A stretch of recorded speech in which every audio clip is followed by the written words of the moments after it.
Hey basketball players, today we're going to be talking about ball handling skills and how you can become a quicker ball handler. Do you want to be able to break players' ankles and then score on the rim at ease? Then this video is for you. Let's get down to it. Hey, if you feel like supporting this channel, go check out the merch down below. But anyways, what makes a quicker ball handle? First off, I just want to let you know that it doesn't have to be some crazy crossover moves that you can do to break players' ankles. You really don't. You can have a quick handle and drive past players really easily without having to break their ankles. Number one is going to be your calf strength. That's going to be all those toe raises that I tell, or heel raises that I tell all my players to do every single day. And that is because that's going to allow you to have your first step, which is the first step, no pun intended, actually there was a pun intended there, to have a quicker handle. So that is the first step. So first off, some of the ways that you can have a quicker first step is very simple. Just heel raises, super simple. You can do agility ladder drills, foot speed drills. And then from there, build on your wrist strength. Wrist strength is extremely important because, of course, when you're dribbling that ball, you want to be able to have control of that ball. You don't want to be having a weak wrist and trying to dribble. No, you want to have a nice, strong, crisp dribble. And that's going to be coming from tricep as well as your wrist and forearm strength. So just quick and simple exercising and working out is going to help you have a quicker handle. Next is actually knowing how to cross over the ball. So first off, when you're crossing over the ball, it's just great to just walk down the street and just work on just regular crossovers, one-handed crossovers, behind the back, whatever it may be. Just understanding where that ball is going to go is going to help you have a quicker handle, especially when you start breaking players' ankles. Next is going to be being able to dribble low and then dribble wide at the same time, keeping your head up, watching your defender and watching the players on the court. So every single day, what I want you to do is to find a basketball, find a somewhat flat piece of concrete or asphalt, and then, or even wood on a basketball court, get low, bend your knees, keep your head up, regular knee height dribbles, lower waist height, and then do that for at a minimum 1 minute each for both hands, minimum.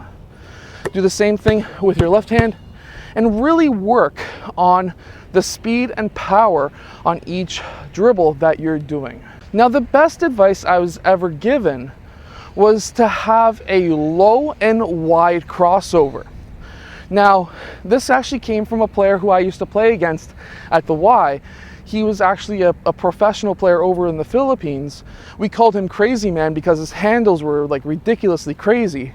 And that's because his crossover was as wide as his reach, but he only dribbled the ball that high. Only maybe 3 or 4 inches high. And this is why he was able to cross up so many players. And to be able to practice that, you can practice really close at first, and then you can get super wide. And then you can keep on building on that as well. Now, even though these are super basic drills that you can do, I really want you to do these for a minimum 15 to 30 minutes a day. Now, you're probably wondering, when will I get time? Well, there's lots of time in the day. You got 24 hours. To do this 15 to 30 minutes a day minimum is going to help you become a much better ball handler. Now, I also want you to try and push yourself and push yourself and push yourself much harder. So number one is to be able to dribble with your fingertips. Dribbling with your fingertips is going to give you more control on that ball, and try to have your hand as wide as possible. Now that's going to help you in the next drill that I'm going to talk to you about. So the next drill I'm going to talk to you about is just another super simple drill that you can do whether or not you have a basketball net on hand. If you have a basketball net on hand, it's even better because then you can work on your shot and your layup as well, even your footwork. However, all you need to have is a pylon, a shoe, whatever, something, a brick, and all you want to do is try to break that item's ankles. If you have a little brother, sister, parent, that works as well. And all you're going to do is to try and cross up whatever item it is that you have that you're trying to break their ankles. So first off, you can do a simple crossover. You can do a simple crossover and drive, but you don't want to do just a normal everyday crossover. You want to be able to do a quick crossover. How is this going to help you? Well, if you just dribble up and you try and cross and you drive, that could be quick, but it's not quick enough, especially when you start getting into game. So what you really want to do on every single crossover is to hop into it. You want to hop in, and then you'll have the ability to explode out. When you're hopping into a crossover, you want to land on your toes so you can explode off, because your calf muscles, which is those muscles I was telling you earlier to work out on, those are like elastic bands almost, where if you're going and you're trying to cross somebody up and you land on your toes and you're exploding out, they automatically want to just push you. So this is why you want to really hop into your crossovers so that you can really break a lot of players' ankles. Now another thing, look where my feet are pointing, right? So if I'm going in this direction and I cross over, I need to try and turn my whole body and go. But if you hop into your crossover, you're already pointing in that direction. That player is not expecting it. Your defensive player is not expecting it. And he's going to now need to change directions as well. And a lot of times, if you can change a direction once, you can change it again twice after the second dribble. So what I'm talking about is you can cross up your defender. You can go 1 or 2 or 3 dribbles in that direction, cross back over, hop into that crossover.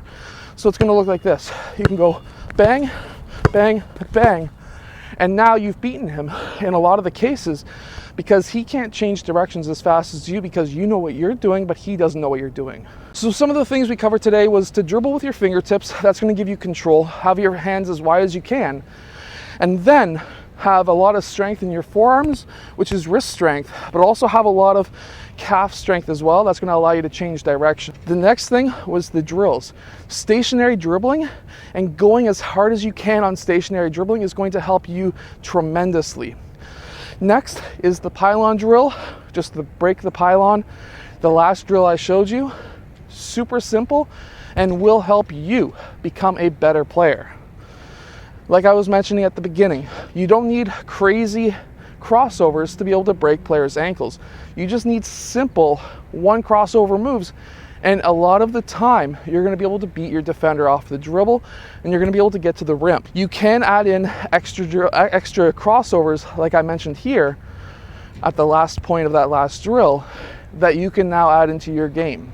I hope that you've enjoyed today's video. If you have, hit that like button, subscribe, and I'll see you guys again next time.